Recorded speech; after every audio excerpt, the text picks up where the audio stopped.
আজকে একটা বিষয় নিয়ে কথা বলতে যাচ্ছি, যেটা যারা আমাদের চ্যানেল একটু ভালোভাবে ফলো করেন তারা জানেন যে এটা আমাদের ঠিক বিষয় নয়। আমরা সাধারণত কী ধরনের প্রতিবেদন করি, বিশেষ কোনো একটা বিষয়কে নিয়ে কিছু তথ্য আপনাদের সামনে তুলে ধরি, আর তুলে ধরি কিছু প্রশ্ন। তারপর আপনাদের হাতেই ছেড়ে দিই যে যা চিরকাল শুনে এসছেন সেটাকেই সত্যি বলে মেনে নেবেন নাকি নতুন করে ভাববেন। আমাদের মতামত কিন্তু আপনাদের ওপরে কখনো আরোপ করে দিই না, কিন্তু আজ একটি বিষয় নিয়ে মতামত জানাবো বলেই এসেছি। কারণ আমাদের মনে হয়েছে যে এতে আমাদের দেশের স্বার্থ অনেকটা জড়িয়ে আছে। তো সেই বিষয়টা হলো যে একজন খুব বিখ্যাত প্রাক্তন মুসলিম, যিনি পশ্চিমবঙ্গে ছিলেন, একটু লুকিয়েছিলেন আর কি, তো তিনি সম্প্রতি ধরা পড়েছেন পুলিশের হাতে। এনার নাম হলো মুফতি মাসুদ। যতদূর জানি তিনি ছাড়া পেয়েও এখন আবার বোধহয় জেলে গেছেন। আমি সত্যি কথা বলছি, ব্যক্তিগতভাবে চাই যে মুফতি মাসুদ সঠিক আইনি পথে জলদি মুক্তি পান। অত্যন্ত সাহসী মানুষ উনি, আর আমি ওনাকে খুব পছন্দ করি। আমি ওনার বেশ কিছু ভিডিও দেখেছি, আমার খুব ভালো লেগেছে। তো সমস্ত প্রাক্তন মুসলিমদের আমার ব্যক্তিগতভাবে অভিনন্দন। কিন্তু আজ একটা জিনিস না বললেই নয়, মুফতি মাসুদের এই গ্রেপ্তারের ব্যাপারে আরেকজন প্রাক্তন মুসলিম, যিনি খুব ভোকাল, মানে সোশ্যাল মিডিয়াতে উনি খুব ভোকাল, অনেক বক্তব্য রাখেন, ওনার খুব পপুলারিটিও আছে, তিনি অনেক রকম মন্তব্য করছেন। তার নাম হলো আসাদ নূর। তো যারা জানেন না তাদের বলে রাখি যে এই আসাদ নূর এবং মুফতি মাসুদ দুজনই হলো প্রাক্তন মুসলিম, এবং আমি এনাদের দুজনের ব্যাপারে অত্যন্ত শ্রদ্ধাশীল। হ্যাঁ, তারা একটা সংগ্রাম করছেন, বলতে গেলে একটা সংগ্রামী। মুসলিম সমাজে, বিশেষ করে বাংলাদেশের মতো একটা কট্টর মধ্যযুগীয় সমাজে ইসলামকে ত্যাগ করা কিন্তু চারটিখানি ব্যাপার নয়। আর ওটা তো আর ভারত বা হিন্দু সমাজ নয় যে আস্তিক হও কি নাস্তিক হও কেউ জিজ্ঞেসও করবে না। তো সেই জায়গা থেকে ওনাদের শুধু নয়, সারা পৃথিবীর লক্ষ কোটি প্রাক্তন মুসলিমকে আমার কুর্নিশ। প্রবলেম হয়ে যাওয়ার জন্য আবার ফেরত আসতে হয়েছে। যাই হোক, যেটা বলছিলাম যে ভারতবর্ষকে একটা রাষ্ট্র হিসাবে তো তার নিজের জনগণের কথাকে আগে মাথায় রাখতে হবে। তো সে আপনারা যতই বলুন যে ভারত প্রাক্তন মুসলিমদের বন্ধু নয় ইত্যাদি ইত্যাদি, আমি নিজেই কিন্তু প্রাক্তন মুসলিমদের নিয়ে একটা প্রতিবেদন করেছি। সেখানে আসাদ নূর আপনার লড়াইয়ের কথাও আমি তুলে ধরেছি। কিন্তু তার মানে তো এই নয় যে আপনি আজ যেগুলো বলছেন ভারত সম্পর্কে, হিন্দুদের সম্পর্কে, সেগুলোকে একদম বিনা প্রতিবাদে মেনে নিতে হবে। আপনি অনেক ধরনের ভাষা ব্যবহার করেছেন, যেমন বলছি ভারতের ব্যাপারে, হিন্দুদের ব্যাপারে গুপ্তকেশ, পাণ্ডু ইত্যাদি, শরীরের কোন অঙ্গের গুপ্তকেশ সেটাও আঙুল দিয়ে দেখিয়েছেনও। কেউ একটু বিপাকে পড়লেই হিন্দুদের ওপর গাল পাড়া, এটা একটা মানে যেন ফ্যাশন হয়ে দাঁড়িয়েছে অনেক কাল ধরেই।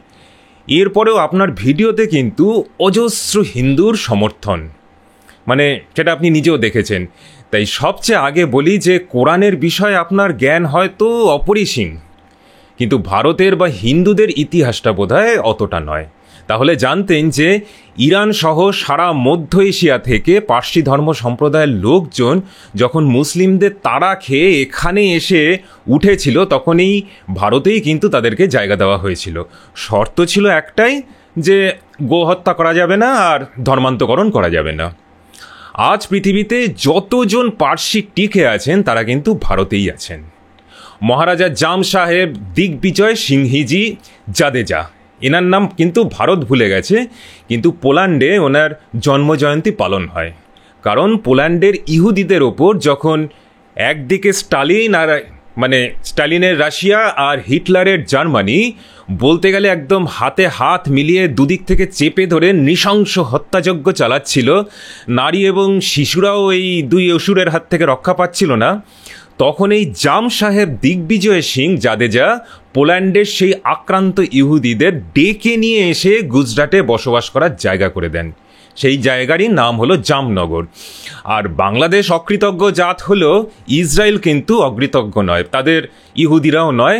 চিরকাল ভারতের হিন্দুদের এই অবদানের কথা তারা মনে রেখেছে, যে একমাত্র দেশ একমাত্র ধর্ম যারা ইহুদিদের তাড়ায়নি, বরং ডেকে এনে জায়গা দিয়েছে থাকার জন্য। ইহুদি ধর্মটা নিজে একটা আব্রাহামিক রিলিজিয়ান হলেও অন্য আব্রাহামিক রিলিজিয়ানরা যেখানে ইহুদিদের শুধু তাড়িয়ে বেরিয়েছে, সেইখানে ভারত কিন্তু তাদেরকে জায়গা দিয়েছে। তাই ভারত কিন্তু জানে বন্ধু হতে, নিপীড়িত মানুষের পাশে দাঁড়াতে। কিন্তু আপনি যে দাবি করছেন যে বাংলাদেশের প্রাক্তন মুসলিমদের ভারত জায়গা না দিয়ে তারা কোথায় যাবে, মানে জায়গা না দিলে তারা কোথায় যাবে, এটা কতটা অবাস্তব নিজেও জানেন না। প্রথমত, কাল লক্ষ লক্ষ বাংলাদেশি নিজেদের প্রাক্তন মুসলিম বলে যদি দাবি করে আর সোশ্যাল মিডিয়াতে দুটো পোস্ট করে সেটা প্রমাণ করার চেষ্টা করে যে তারা প্রাক্তন মুসলিম এবং কোনো রকমে ভারতে ঢোকার জন্য চেষ্টা করে, তখন কি হবে? তাদের ভারতকে নিয়ে তাদের ভারতে ঢুকিয়ে দিতে হবে। এই সুযোগ দিলে কাল তো বাংলাদেশের অর্ধেক লোকই এই সুযোগে ঢোকার চেষ্টা করবে, বাংলাদেশটা খালি হয়ে যাবে, আর তাদের এদেশে নিয়ে এসে ভাতা দিতে দিতে ভারতের পকেট খালি হয়ে যাবে। ঠিক যেমন মুসলিম রিফিউজিদের নিয়ে আজ ইউরোপের যেরকম ঠিক হালটা হয়েছে। তো মুফতি মাসুদকে থাকতে দেওয়া হলো, তখন বাকি XYZকে কেন থাকতে দেওয়া হবে না, এটাই তখন একটা মূল ইস্যু হয়ে দাঁড়াবে। আপনি চান যে মুফতি মাসুদের জন্য ভারত সেটাই করুক, তাই তো? তো দ্বিতীয় ব্যাপার হলো যে আপনি বলেছেন যে সিটিজেনশিপ অ্যাক্ট আইনে হিন্দু, খ্রিস্টান, বৌদ্ধ সব ধরনের অমুসলিমদের সুযোগ দেওয়া হয়েছে, এক্স মুসলিমদের কেন নয়? আপনার বিচার বুদ্ধিটা বোধহয় সাময়িক একটু লোপ পেয়েছে, না হলে এই কথাটা বলতে পারতেন না।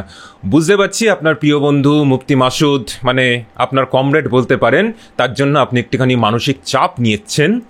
তো না হলে বুঝতে পারতেন যে CAA শুধু বাংলাদেশের জন্য নয়, পাকিস্তান এমনকি আফগানিস্তানের ক্ষেত্রেও প্রযোজ্য। আর আমরা জানি যে পাকিস্তানে বালুচিস্তানের লোকজনের ওপর কি হচ্ছে, বা পাখতুন বা পাঠানদের ওপর কি হচ্ছে।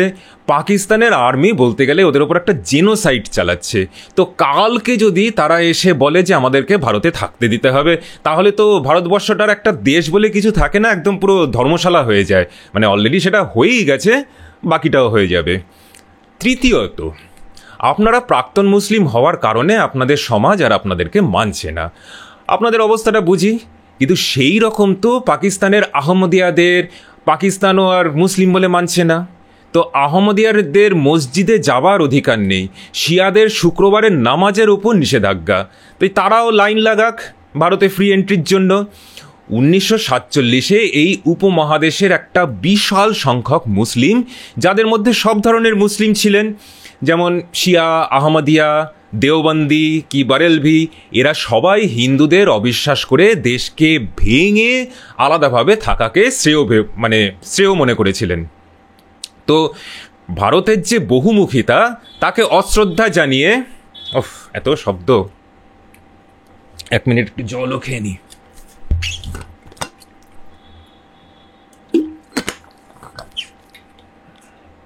এই ভিডিওটা আপনারা দেখবেন আনএডিটেড, কোনো রকম কাটফাট নয়। কি বলছিলাম যে হ্যাঁ, ভারতের যে বহুমুখিতা সেটাকে অশ্রদ্ধা জানিয়ে সেদিনকে তারা আলাদা হয়ে গেছে। তো তাদের পরবর্তী যে প্রজন্ম, তাকে তো তার দায় নিতে হবে, সে আহমদিয়া হোক কি প্রাক্তন মুসলিম। ভুল বললাম কি? একটুখানি ঠান্ডা মাথায় আপনি ভেবে দেখুন তো। চতুর্থ ব্যাপার, ভারতে ঢুকে পড়ার পর সেই প্রাক্তন মুসলিমরা আবার ধর্মপ্রাণ মুসলিম হয়ে যাবে না, রামনবমীতে পাথর ছুঁড়বেন না, তার কি নিশ্চয়তা? এই যে ইউরোপে আজ যে রিফিউজি হয়ে আসা মুসলিমরা শরিয়া আইন লাগু করতে চাইছে, রায়ট চালাচ্ছে, সেই রকমই তথাকথিত প্রাক্তন মুসলিমরা করবে না পরের দিকে, সেটাকে বলতে পারে? এই যে একজন প্রাক্তন মুসলিম শাহিল, খুব বিখ্যাত, তো তিনি হঠাৎ করে আবার ইসলামে ফেরত গেলেন, কি না তার মাকে দেওয়া কথা রাখতে। তো এই রকম পরিবর্তন যে বাংলাদেশ থেকে আসা প্রাক্তন মুসলিমদের হবে না ভবিষ্যতে, কে গ্যারান্টি দেবে? আপনি কি দিতে পারবেন? হ্যাঁ, আপনার বা মুফতি মাসুদের একটা হয়তো গ্রহণযোগ্যতা আছে আপনাদের সাবস্ক্রাইবারদের মধ্যে, কিন্তু যারা ইন্ডিয়ান ভিসা অফিসার, তারা বসে বসে প্রাক্তন মুসলিমদের ইউটিউব চ্যানেল দেখবেন ঘন্টার পর ঘন্টা ধরে, এটা বোঝার জন্য যে কে কতটা জেনুইন এক্স মুসলিম। আপনার পোস্টে যারা বলছেন যে তারা ভারতের জন্য লজ্জিত, পশ্চিমবঙ্গের জন্য লজ্জিত, তারা একটু বাস্তবতার দিকটাও ভাববেন। ভারতের মতো একটা দেশের বিদেশ নীতি ইউটিউব আর সোশ্যাল মিডিয়ার সাবস্ক্রাইবার সংখ্যার উপর ভিত্তি করে কিন্তু চলে না। সোশ্যাল মিডিয়া হলো আজকের দিনে একটা ভার্চুয়াল বৈঠকখানা, যেখানে প্রচুর লোক আসে, প্রচুর বক্তব্য রাখেন, আর তাতে অনেকে বাহ বাহ করেন। ঠিক আছে, তো একটা দেশ তার উপর তো আর চলতে পারে না। আর সেখানেই আসি যে পঞ্চম কারণটা, সেই ব্যাপারে যে আসাদ নূর, আপনি বলছেন যে আপনি মুফতি মাসুদের ব্যাপারে কিছু হিন্দু প্রতিবেশী নাকি তার বিরুদ্ধে অভিযোগ করেছেন, তার জন্য তিনি ধরা পড়েছেন। তো এখন আপনাদের মনে হতে পারে যে সোশ্যাল মিডিয়াতে অল্প কিছু ফ্যান ফলোয়িং ইত্যাদি হওয়াতে আপনাদের একদম রাস্তাতে দেখলেই লোকজন মুহূর্তে চিনে নেবে, ঝাঁপিয়ে পড়বে আপনাদের ওপর, সই নেবে, ফটো তুলবে। ব্যাপারটা কিন্তু সেরকম নয়। আমি একজন নতুন এবং খুব ছোট্ট একজন ইউটিউবার হয়েও বিনীতভাবে বলছি যে এই কয়েক লক্ষ সাবস্ক্রাইবার, আমার এখনও 1 লাখ সাবস্ক্রাইবার হয়নি, কম আছে। তো যাই হোক, যাদের কয়েক লক্ষ সাবস্ক্রাইবার হয়ে যায়, কয়েক লক্ষ ভিউজ ছাড়বার সঙ্গে সঙ্গেই একদম 10 মিনিটের মধ্যে কি 1 ঘন্টার মধ্যে হয়ে যায়, বা এমনকি মিলিয়ন ভিউজও হয়ে যায়, এগুলো কিন্তু জাস্ট কিচ্ছু না।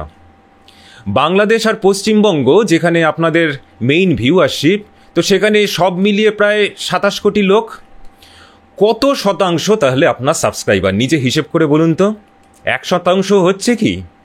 তাহলে সাধারণ অঙ্ক কি বলে যে যেই গড় সংখ্যা, এই গড় সংখ্যাটাকে যদি আমি অ্যাপ্লাই করি, তাহলে আপনার চারদিকে যদি 100টা লোক থাকে, তাহলে আপনাকে 99 জনই চিনবে না, একজনও চেনার চান্স হয়তো খুব কম। তাই সোশ্যাল মিডিয়াতে হিন্দুদের গুপ্তকেশ বা পাণ্ডু বলে যে থ্রেড দিয়েছেন, তাতে বলবো যে আপনি কিন্তু লোক হাসাচ্ছেন, আপনি কিন্তু সেই গুপ্তকেশের মতো ব্যবহার করছেন বলা যেতে পারে। একজন অজানা অচেনা সন্দেহজনক ব্যক্তিকে দেখলে স্বাভাবিকভাবেই প্রতিবেশীরা প্রশাসনকে জানাবেন, এটাই তো স্বাভাবিক। কারণ ভারতের বুকে সন্ত্রাসবাদী ঘটনা তো প্রচুর হয়েছে, তো জনগণকেই দায়িত্ব নিতে হবে যে সেই ধরনের ঘটনা যেন না ঘটে। তো তিনি মুফতি মাসুদ নাকি অন্য কোনো মাসুদ, কে জানে, মাসুদ আজহারও তো হতে পারে। এটাকে আপনারা হিন্দুদের দোষ হিসাবে দেখবেন? অনেক পপুলার ইউটিউবার কিন্তু 2024 ইলেকশানে ভোটে দাঁড়িয়েছিল, মিলিয়ন সাবস্ক্রাইবার তাদের। কেউ পেয়েছিলেন সাকুল্যে 800টা ভোট, কেউ 1200টা।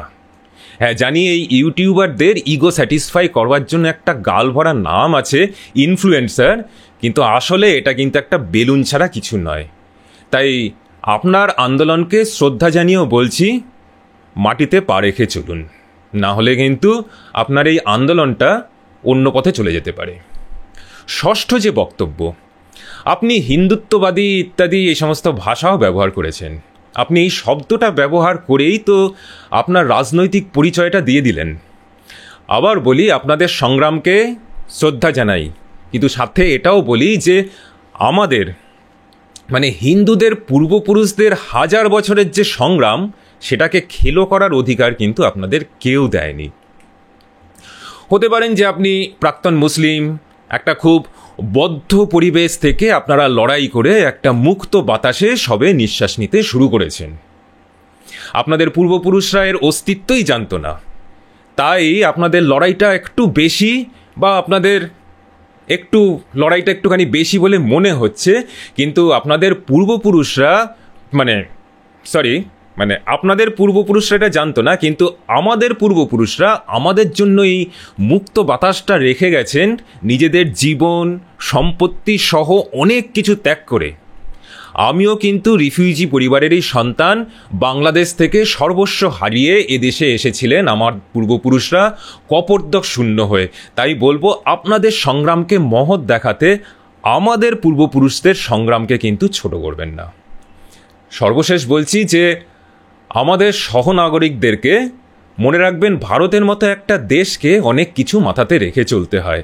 একদিকে পাকিস্তান বাংলাদেশের মতো প্রতিবেশী, তার উপরে আমেরিকা চীনের মতো গুন্ডা দেশগুলোর চোখ রাঙানি। এই মুহূর্তে SIR-এর অভিযানও চলছে, যেটা বলতে গেলে প্রায় চাল থেকে কাকর বাছার মতো। তাও কিনা এমন একটা রাজ্যে যেখানে জনবিন্যাস একদম পুরো ঘেঁটে গেছে। তো তো তখন বিদেশ নীতি, আভ্যন্তরীণ নীতিগুলো এই সমস্ত সোশ্যাল মিডিয়া নামক ভার্চুয়াল বৈঠকখানাতে ডিসাইডেড হবে না। হ্যাঁ, শেখ হাসিনার সময় হিন্দুদের উপর অত্যাচার হয়েছে, এটা জেনেও কিছু সিদ্ধান্ত ভারতকে নিতে হয়েছে। সেটাই একই ভিডিওতে বলতে পারবো না, কারণ বিষয়টা অনেকটা বড় আর বিষয়টা একটু অন্য খাতেরও, পারলে অন্য একদিন কভার করব। কিন্তু একটা উদাহরণ দিচ্ছি, সেটা দিয়েই শেষ করব।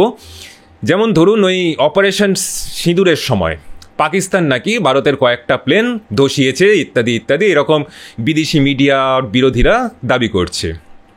তো দেখুন, তাদের বলবো যে এই ভারত পাকিস্তানের ব্যাপারটা কিন্তু সমানে সমানে নয়।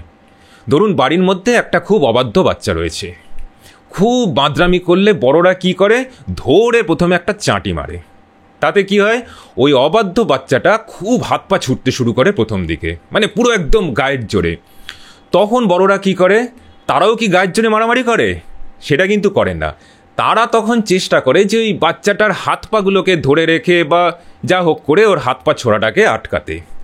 তাতে দু চারটে আঘাত হয়তো বড় যিনি তার উপরে চলে আসে। এরপরে অবাধ্য বাচ্চাটা যদি সমঝে যায়, ঠিক আছে, না হলে আবার একটা জোরে থাপ্পড় দিতে হয়। তো ভারত পাকিস্তানের ব্যাপারটাও কিন্তু তেমনি, ভারত বাংলাদেশের ব্যাপারটাও কিন্তু এর থেকে আলাদা কিছু নয়। ভারত কিন্তু মানে একটা চতুর্থ বৃহত্তম অর্থনীতি এবং সেরকম ডিফেন্স পাওয়ার নিয়ে ভারত কিন্তু বাংলাদেশের সঙ্গে, পাকিস্তানের সঙ্গে সমানে সমানে নেমে আসবে না। ভারতের উপর অন্যান্য দেশ, অনেক অনেক দেশ নির্ভরশীল হয়ে আছে।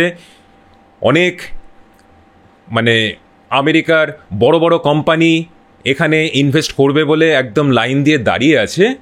তো অত সহজে আপনাদের সবাইকে বলবো যে অত সহজে দেশের নেতৃত্বে যারা আছেন তাদের উপর ভরসা হারাবেন না।